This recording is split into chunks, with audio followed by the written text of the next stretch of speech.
Hello, and welcome to the eAcademy session on providing feedback on assignments, constructive feedback for teaching forward. My name is Diane Fearley. Thank you for joining me for this session. This session is recorded without live participants, so the way that I present some of the information will be a little different since there is not a live participant to engage in a back and forth conversation throughout the session.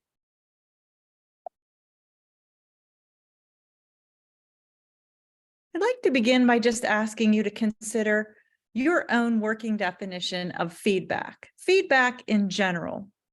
So what is feedback in your mind? Take a moment to just jot down a few words that you associate with the term feedback.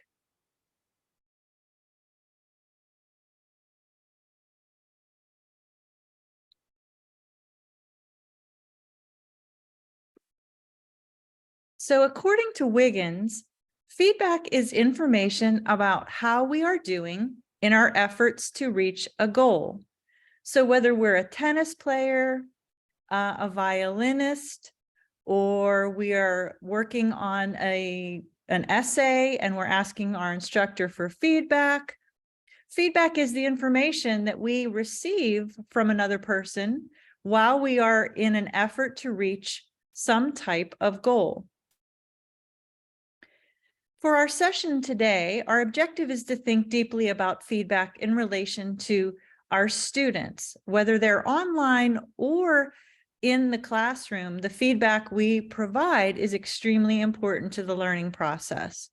So our session focus today, our objective is that through engagement in today's session, teachers will clearly define, recognize, rationalize, and apply constructive feedback techniques. Our three essential questions for this session are: what is constructive feedback anyway? Why does providing constructive feedback matter to student learning? How might we leverage constructive feedback to advance student learning? Let's begin by thinking about your own experiences with feedback. Think of a time when you completed a task, project, or assignment that was assessed by a supervisor or teacher. What was the task, project, or assignment? What feedback did you receive? Would you characterize the feedback as useful or ineffective? Why? And finally, what impact did the feedback have on you? Please pause the video and take a few minutes to think about your experiences with receiving feedback from a supervisor or teacher, and then we will come back to our session and continue our discussion.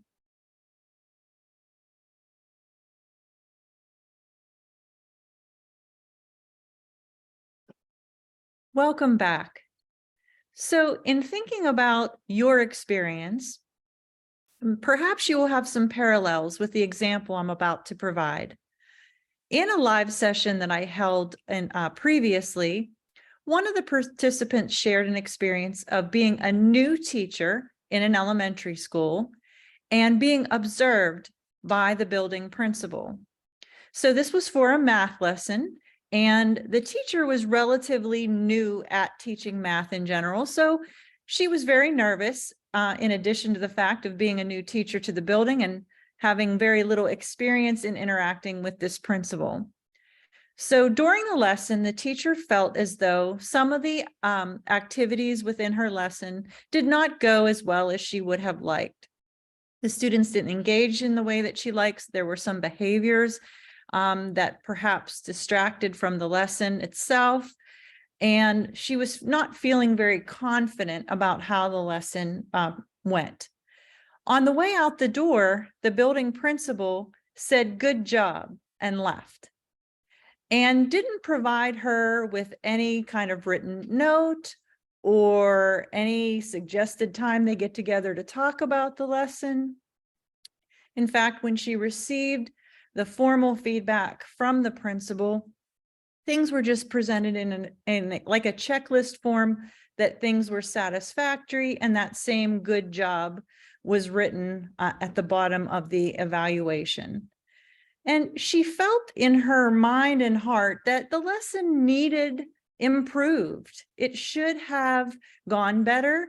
She would have liked to have heard some specific examples from her principal as to how she might have had better classroom management, how perhaps she may have taught the math concept more effectively, how she may have engaged learners more effectively.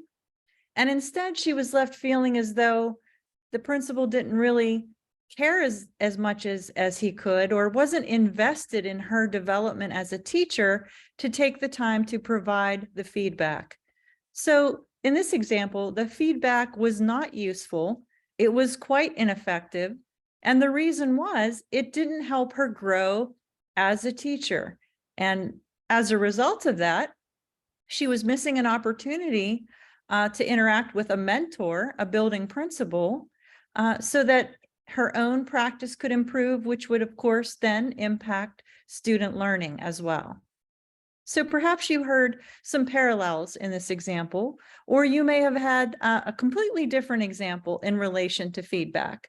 But we've all been in a position where we've had a supervisor or a teacher providing us with feedback as we efforted toward a goal. And we would like to have specific, timely, actionable, and respectful feedback so that we could grow toward the goal we are attempting to reach. So let's think about what feedback is and what feedback is not. So as you can see on this slide, Chapuis in 2015 described feedback as effective feedback can be thought of as feedback that encourages students to think and act like learners and results in deeper learning. So some of the things that stand out to me there in relation to what feedback is, encourages students to think and act like learners. So students needed to think about what you had said within your written or oral feedback, and they needed to act like learners. So they needed to find a way to apply what you have said in their learning process. And it results in deeper learning. So they are able to grow in their learning and get closer toward achieving that goal that they have set for themselves, or that you as a teacher have set for them to achieve. What kind of feedback is actually not feedback are comments that might show judgment or criticism, and even things that are encouraging or giving praise aren't feedback if they're not specific, actionable. So for example, good job sounds encouraging, it sounds like praise, but it's not feedback because it didn't help that teacher improve or grow as an educator, which was her ultimate goal, was to be more proficient at being a math teacher. The next activity is something you could do with students. So this is a 3-2-1 bridge activity. And what this is meant to do is have students or learners think about a concept before learning about it in a lesson or unit, and then revisiting on the other side of the bridge, so to speak, when the lesson or unit is over. So what I'd like you to do is on a piece of paper, just to jot down 3 thoughts or ideas you have in relation to how feedback relates to your students in your role as a classroom teacher. So 3 thoughts or ideas that you initially have as we begin talking about effective feedback on student assignments. What are 2 questions that you have in relation to feedback and your students? Maybe questions related to strategy, maybe questions related to the frequency of feedback, or questions related to how to use it in a formative assessment format. So 2 questions you might have about feedback in relation to your students. And finally, 1 analogy. What is something you might compare feedback to your students to? that would be an appropriate analogy. So please pause the video. And when you return, we'll talk a little bit about an example that I can share with you as well. And perhaps it will mirror your own 3-2-1 bridge activity response a bit. So please pause the video and I'll see you in a few minutes.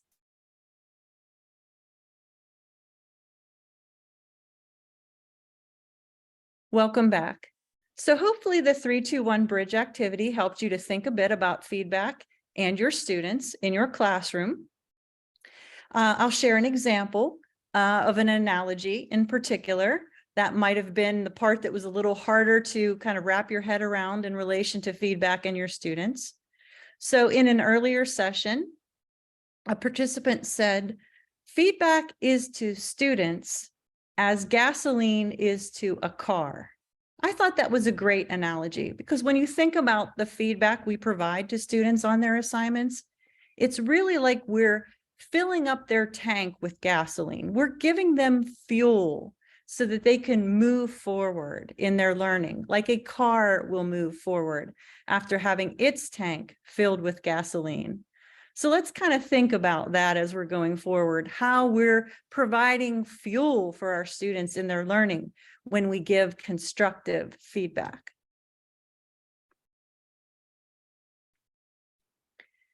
So before we move on to the next slide, why does feedback even matter? Does it really have an impact on learning?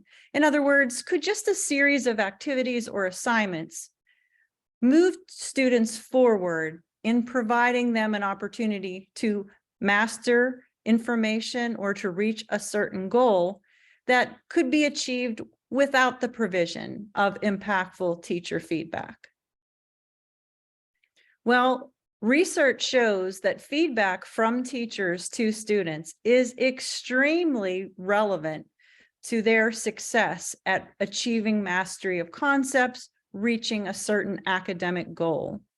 For example, Bellin and Blank said that academic feedback is more strongly and consistently related to achievement than any other teaching behavior. This relationship is consistent regardless of grade, socioeconomic status, race, or school setting.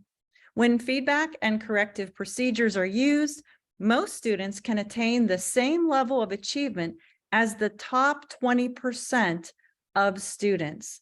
That's pretty remarkable. That's a remarkable quote based on the research of Bellin and Blank. And then John Hattie in his 2009 publication stated, quote, "The most powerful single modification that enhances achievement is feedback. The simplest prescription for improving education must be dollops of feedback." So we really can't overstate how important providing impactful feedback is in the process of learning for your students. You're really helping them to revise and rethink and get closer to achieving mastery in increments that is kind of providing them what they need in real time as they are progressing toward that goal. So it's like a coaching mechanism when you are providing feedback. Here are some examples of how giving feedback really does have an impact on student learning. First of all, there's that immediate impact on the quality and the accuracy of the student work. So you're helping to guide them in the correct positive direction toward their goal. It's not to say that you are not allowing them to have some meaningful struggle in their learning. However, you're not allowing them to repeat the same mistakes, errors, or misunderstandings over and over and over again, that if the teacher is not providing feedback that could help guide the student in a different direction, there's a lot of time lost and there could be frustration that is built up as well in the learning process. Another impact on student learning, there are fewer instances of unmastered concepts per learning objectives, so that feedback is helping them get closer to those objectives. Student attendance has been shown in research to be better when the students feel that their teacher is engaged in their learning, and providing consistent, effective feedback is one way of the teacher showing their investment in the learning, which helps the students feel more invested in the learning process. And finally, fewer disciplinary issues, because providing that feedback helps the kids focus. It helps them feel as though they are moving in the right direction. It doesn't mean that the learning is easy. It simply means they feel like they have a partner in the learning process because the teacher is helping to provide them with feedback along the way. They could also be getting feedback from peers as well. If peers are well trained, they can provide meaningful feedback too. So in thinking about that, there are some qualities in relation to the type of feedback that is positive toward helping students get closer to their goal in learning. You've heard me use some of these terms already in this presentation, but the goal really is to provide specific, timely, actionable, and respectful feedback. Otherwise, all other efforts you put forth as a teacher are undermined. Feedback is really that powerful. So you could create really engaging lessons and have the students really invested in the learning process. And you can be that guide on the side. It's not about controlling the learning process, but it's about giving feedback to provide those scaffolds along the way. That's really powerful. It supports what you're teaching, and it supports students in their learning along the way as well. This next activity is taking a look at an article called The 7 Keys to Effective Feedback. It will help us to take a deeper dive into how we might leverage constructive feedback to enhance student learning. This article was written for ASCD by Grant Wiggins, and there is information further along in this video when I list the presentation references that will show you where you can access this article to take a look at it yourself. But I do want to share with you some of the major takeaways in this particular article. The article that you can read, you could pause the video, you could fast forward to see the presentation references as well, or simply read it after this video presentation is over. But the article focuses on 7 feedback essentials that Wiggins considers keys to effective feedback. Wiggins talks about progress toward a goal and how teachers can support that progress through feedback. There is a part of the article that focuses on the time constraints that can push teachers in a direction of not providing a significant amount of feedback to aid student learning. And Wiggins also talks about feedback versus advice and feedback versus evaluation and grades. So along with this, when I did the presentation with participants, a Jamboard was created to kind of capture some of the major takeaways from this article. So if we take a look at this Jamboard, what I did was I selected one major takeaway from each part of that article, just so we could highlight them in this presentation. So the 7 keys are here in these 7 ovals on the Jamboard. So first of all, in the article, it is stressed that feedback needs to be goal referenced. Information becomes feedback when it tells a student if they are on track or need to change course. So the feedback that is given needs to be referenced towards whatever the end goal of that learning is. So students understand that by applying this feedback, they are getting closer to their goal. Feedback needs to be tangible and transparent. So feedback needs to be clear, using terms that are not so technical that a student cannot use the feedback to get closer to the learning goal. So as teachers, we need to be mindful of the academic vocabulary or the technical language that we use in the feedback that we give to students.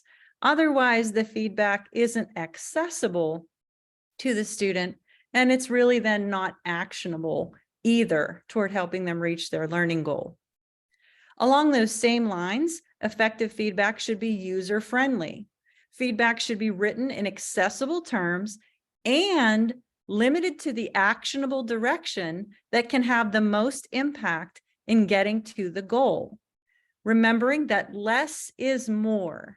It's not necessary to give feedback on every single portion of an assignment. What you want to do as an educator is think to yourself, where can I give several items of feedback that will make the most significant difference in helping this student move their learning forward? And that way it's more focused on what will make the biggest difference, and it won't overwhelm the student either with feeling as though they have to make so many adjustments in order to get on the right path. Another key to effective feedback, according to the article, is feedback needs to be actionable. Effective feedback is concrete, specific, and useful. It provides actionable information. Thus, good job and you did that wrong and B+ are not feedback at all. Again, good job and B+ isn't a bad score, but what does that really tell the student as they're on this learning journey? And you did that wrong is negative, making the student feel like, well, okay, I did this wrong, but the student has no actionable direction to get back on the right track in the learning process. Feedback also needs to be consistent. So feedback should be stable and consistent from assignment to assignment, teacher to teacher. If teachers are co-planning together and sharing some students, teachers should be on the same page as to what their expectations are for learning and student work. And student to student feedback should be consistent. So you want any peers who are providing feedback to have some training in what effective feedback looks like, because they're just writing good job or thumbs up is also not going to give actionable direction to the student whose work they are evaluating. Feedback should be ongoing. So students need to have opportunities to reshape their performance to make strides toward achieving the goal. So you don't want to have a one and done type of assignment. You want to have assignments over time that students can use your feedback to improve their performance on that type of assignment so that they, the actionable direction that you are giving them through your feedback can only be actionable if they can apply it in the learning process moving forward. And finally, feedback should be timely. That doesn't mean it has to be immediate in circumventing student struggle, but it should be timely so that the learning in use is fresh in the student's mind. So in other words, if you provide feedback on a project that is completed in October, you want to give students a chance to apply that feedback in a relatively reasonable amount of time. You wouldn't want them to have to wait until April or May to apply that feedback. So, they need to have opportunities for it to be ongoing and more consistent and in a timely fashion. And as I said before, feedback doesn't have to be immediate to circumvent struggle, because some struggle in learning helps students weed out what does or does not apply to a certain concept. And there's value in that. But you certainly don't want feedback to be so delayed that the struggle is ongoing, and then reteaching, rethinking, and re-understanding takes away from the process of learning in the long run toward that goal. The article also talks about progress toward a goal. And some of the key takeaways are on the yellow notepads on this Jamboard. So 3 big takeaways about progress toward a goal include: focus the feedback on the long-term goals, which we discussed on the previous Jamboard about feedback being goal referenced. The second yellow post-it says, quote, "The ability to improve one's result depends on the ability to adjust one's pace in light of ongoing feedback that measures performance against a concrete long-term goal." And finally, a suggestion that was made in this article is to use more pre and post assessments to measure progress toward learning goals. So using a pre-assessment helps you understand what the students already know going into a new learning process. And that way you're able to really measure how far they were able to come at the post-assessment level, because you understood and had a clear view of what their position in learning on that concept was before they even started the learning process. Also in the article, the issue of time was addressed. The suggestion was less teaching, more feedback. So sometimes as teachers, we control the narrative in the classroom a good bit, and it might help for us to allow the students to engage in learning actively in whether it's an online class or an in-person class, provide them with more frequent, effective, specific, actionable feedback more often, and that will require less reteaching because you're helping them to recalculate, to refine their understanding in real time rather than after the fact. And then using numerous ways to provide feedback. So using any technology to provide feedback, like using Google shared documents or other Google applications that make your ability to provide feedback very quick, and students can see it right away, even when they're not present in a live classroom. Of course, we mentioned before that peers, if trained, can provide specific, timely, actionable, and respectful feedback. And finally, other teachers. So if you're teaching on a team, again, being consistent and, working together with other teachers in order to provide the type of feedback that will help students progress in their learning across disciplines, not just in one singular classroom. And I didn't add anything to the Jamboard here, but when you read the article later, you'll also be able to see how Wiggins distinguishes feedback from advice and feedback from evaluation and grades. Now we're going to focus on a video that it's called a 5 and 3 video.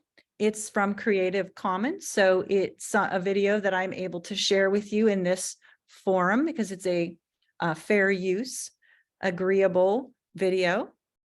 And it's going to provide us with a little bit of information about this acronym you've been hearing me describe, but I haven't identified it as an acronym to this point. So the acronym STAR, specific, timely, actionable, and respectful. This video will talk about those characteristics of good student feedback. And as you're watching, think about the answer to this question. Why is the application of these characteristics especially relevant to online education?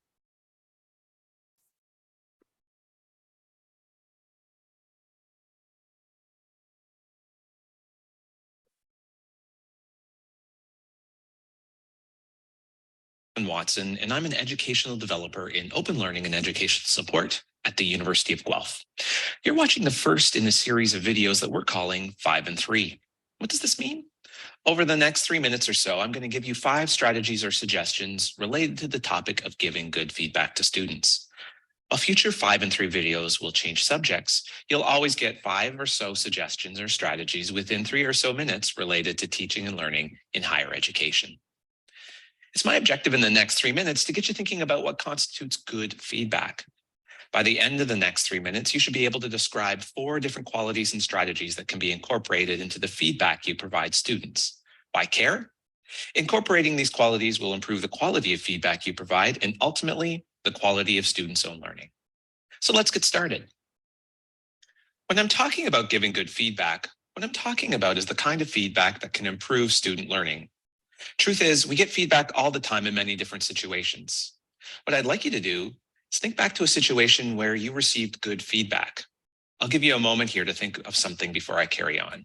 And apologies for the awkward pause. If you've got a situation in mind, now take a moment or two to think of some of the qualities of that feedback. What was it about it that made it so good? Again, I'll give you a moment or two to think about it before I carry on. Now, with those characteristics in mind, let me share with you 4 important characteristics of feedback for student learning. The best feedback is specific, actionable, timely, and respectful. I'm going to take the balance of our time to explain these in a little more depth. So, good feedback is specific. Rather than providing general comments, give students feedback that will provide them with tools for improvement. As you're evaluating student work, you could ask yourself the following questions. What exactly worked in this assignment? Or what requires improvement? Answer these questions and you'll be on your way to providing specific feedback. Focus feedback on a few specific items. As a student, you might have experienced getting a returned essay covered in red comments. Reflecting on my own experience as an undergrad student, I'd know I feel a little bit of anxiety when I got an assignment returned to me. As an evaluator, you can narrow the scope of your feedback and reduce the amount of it by asking and answering. If this student could only change one thing next time, what change would make the most significant improvement? By limiting the feedback to the highest impact areas of improvement, not only have you focused your feedback on specific items, but you've also saved yourself a significant amount of time commenting on every small error. Good feedback is actionable. Concentrate on future improvements by offering a student concrete suggestions, emphasizing what could be done next time, rather than emphasizing what they did wrong this time. Good feedback is timely. The most effective feedback is immediate and frequent. It's specifically tied to the event being evaluated and is given often. This might mean for submitted work, for example, that you ensure that students get back their marked assignment before they have to submit their next one. This way, students can incorporate feedback into future revisions.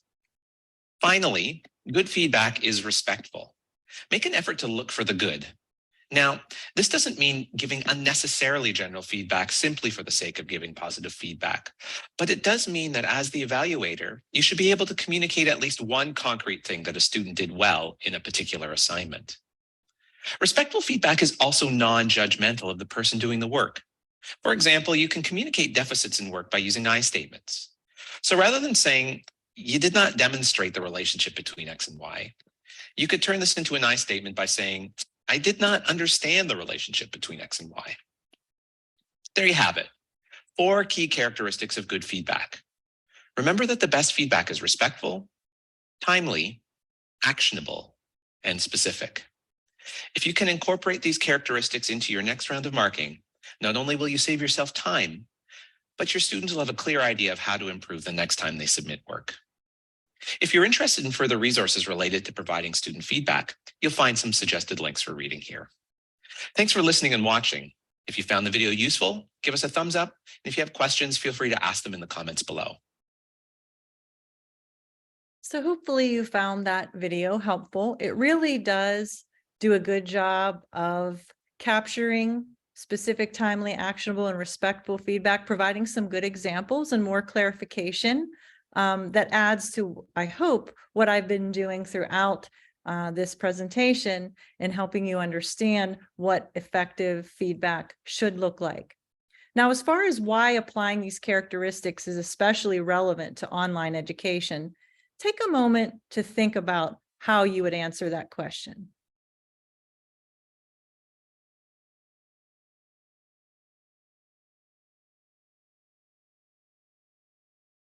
So perhaps you thought about the fact that when you are in person, teaching in person in a classroom, there are a lot of opportunities during the active learning process to engage with students.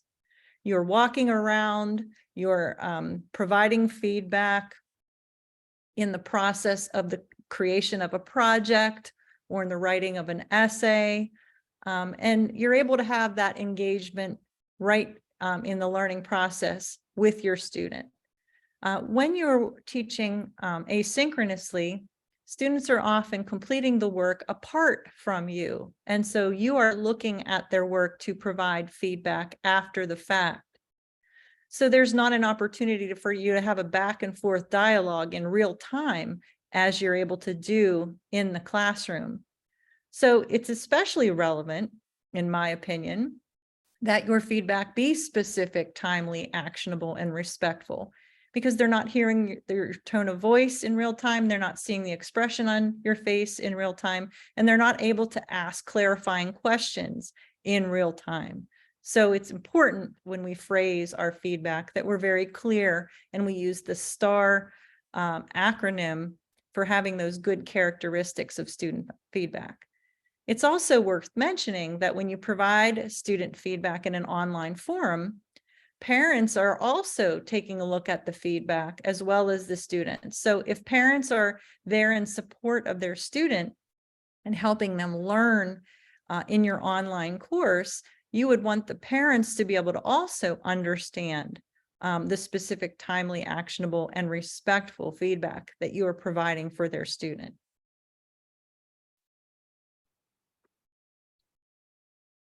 So in continuing on this essential question of how we might leverage constructive feedback to advance student learning, we'll think about applying that STAR method and in the ways that we provide learning focused feedback. So learning focused feedback, we want to identify a specific strength. We want to respectfully identify an area for improvement, and we want to provide actionable direction. Here's an example of feedback that a high school teacher would have given a student following a presentation that the student gave in class. So as I read this aloud, please think to yourself what you see there that is identifying a specific strength, respectfully identifying an area for improvement, and including actionable direction for the student. Your presentation was clear and very well organized. The activities you planned supported the learning objectives you had for your peers. I like the way you gave instructions before the presentation, stating, please turn around to the front now and place the activity sheet I gave you in front of you. Do watch out for students who talk through your presentation. Consider pausing until their attention is back on your presentation. Think about how you might be proactive in making sure there's no talking during your next presentation. So there you can see the identification of strength is in those first few sentences.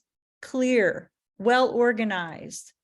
Your activities met the learning objectives, and they gave a specific quote of something they liked that the student said during the presentation. They respectfully identified an area for improvement. It wasn't being judgmental to encourage them to watch out for students who talk during their presentation, because you want students to be able to engage their audience and think of ways to be proactive in capturing and keeping the attention of their peers. So the teacher here mentions watching out for students who talk during the presentation, but that includes actionable direction. So they give guidance about pausing until attention is back on the presentation. And they also give something for the student to think about, to take action on before the next oral presentation.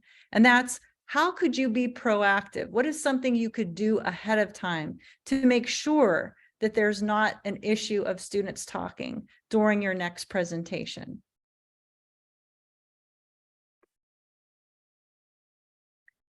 Our session is about to come to a close, but I wanted to share a strategy with you in getting feedback from your students that would, again, help you know how to drive your instruction forward.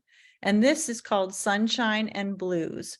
So what you would do is you could provide students with yellow Post-it notes if this were live, or perhaps if it was on a Jamboard, they can use yellow Post-it notes.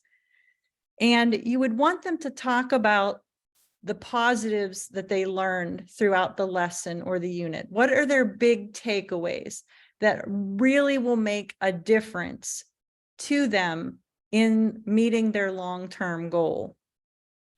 Blues would be on blue Post-it notes. So these would be areas in the lesson or unit where the students feel they're having some difficulty understanding. They need more time or opportunity to engage with a concept in order to reach that level of mastery. So this is a sunshine and blues exercise. As mentioned earlier in the video, this is a list of my presentation references. And the very last one is that article I spoke about, the 7 keys to effective feedback. So that if you'd like to read it in full beyond the big takeaways from the Jamboard, I would encourage you to do so. I want to thank you for joining me today. If you have any questions about your role as an online instructor with eAcademy, please reach out to our curriculum services team. And if you have any questions about teaching through eAcademy, there is an eAcademy help desk that you can access as well. Thank you very much for joining me today.